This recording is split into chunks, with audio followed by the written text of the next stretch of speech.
It was just another ordinary morning at Hartsfield-Jackson Airport in Atlanta, until the moment Claire Adams' world changed forever. With her suitcase rolling behind her and her boarding pass clutched tight in her hand, Claire raced toward Gate 37.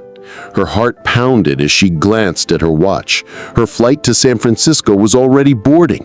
One more delay and she'd missed the biggest interview of her life.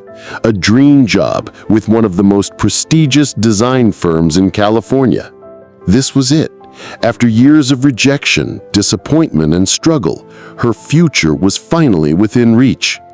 But just as she turned the corner past the crowded food court, something made her stop. There, by the terminal bench, sat an elderly man, hunched over, struggling with his walker. He looked lost. His hands were trembling.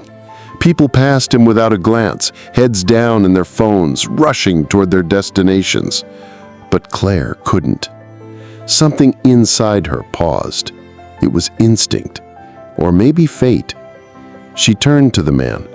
"Sir, are you okay?"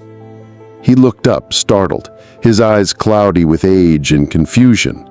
I can't find my gate. My eyes. I left my glasses in the bathroom and now I think I dropped my ticket somewhere." Claire bit her lip. Her gate was just a few yards away, final boarding call. But the old man was scared, alone and helpless. She made her choice. "I'll help you," she said softly, putting her suitcase down. It took longer than she thought. First, they had to retrace his steps to the bathroom, where thankfully a janitor had kept his glasses and ticket safe. Then, navigating the massive airport with him, step by careful step, took precious minutes. She called out to airport staff, explaining the situation, and finally helped him find his gate on the opposite side of the terminal. "Here you go," she smiled as she helped him sit. "Gate 45. You'll be fine now." He held her hand tightly. "You're an angel," he said with a raspy voice. "What's your name, sweetheart?" "Claire," she replied, checking her phone. Her flight gone. "I missed my flight," she whispered, a lump in her throat. Tears pricked her eyes. That was it. The interview was over.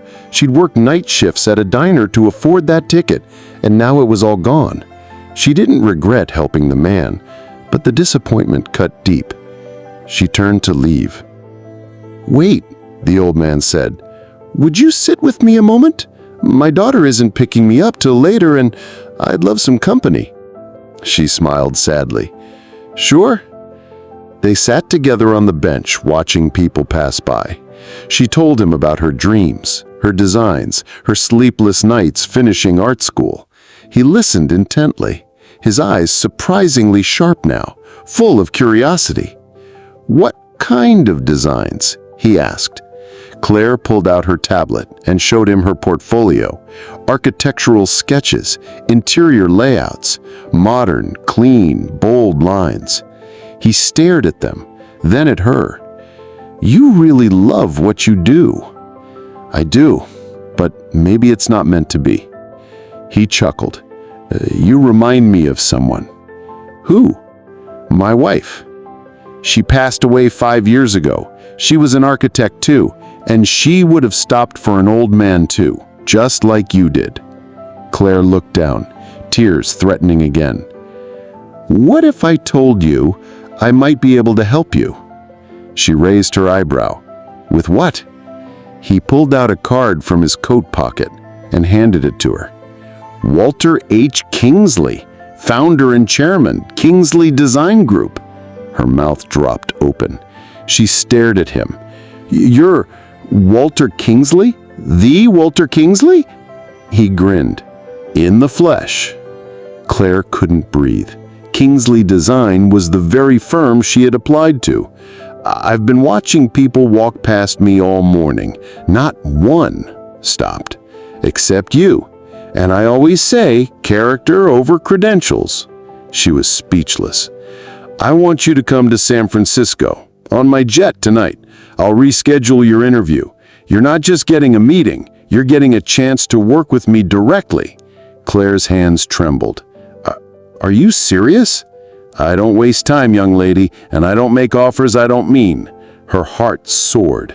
The dream she thought she had lost came back bigger than she ever imagined because she chose kindness over convenience. Hours later, as she sat aboard a private jet flying toward her future, she thought about how close she came to missing it all. Sometimes life doesn't reward speed or ambition. Sometimes it rewards heart.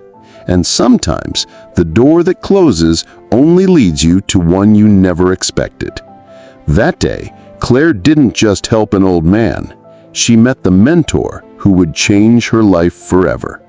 And the world saw the rise of a brilliant designer born from a single act of compassion. A moment of kindness can reroute your entire destiny. Always lead with heart. You never know who's watching.